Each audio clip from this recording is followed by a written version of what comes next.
Welcome to Blizzard Fire. We hope this video helps fire up your solution. In this video, I will explain how to make tuna lasagna. First, gather your ingredients, including lasagna noodles, canned tuna, and a rich tomato sauce. Next, prepare your creamy bechamel or ricotta mixture. Then, assemble the layers in a baking dish, ensuring even distribution of all components. Finally, bake until perfectly golden and bubbly, ready to enjoy with your family. Let's start with the core components. For the tuna mixture, drain 2 cans of quality tuna and flake it into a bowl. Combine it with your favorite tomato sauce, a pinch of dried oregano, and a dash of black pepper.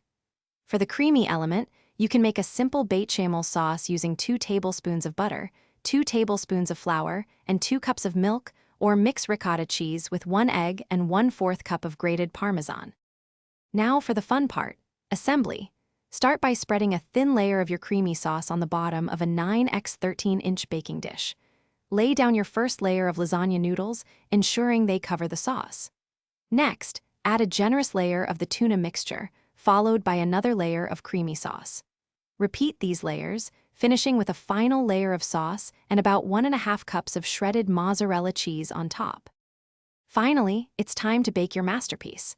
Preheat your oven to 375 degrees Fahrenheit. Cover your lasagna dish tightly with aluminum foil and bake for approximately 25 minutes.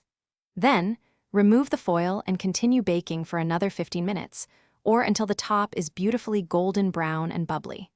Let it rest for about 10 minutes before slicing and serving, allowing the layers to set perfectly for a delicious meal. Thanks for watching. If you found this helpful, don't forget to like and subscribe.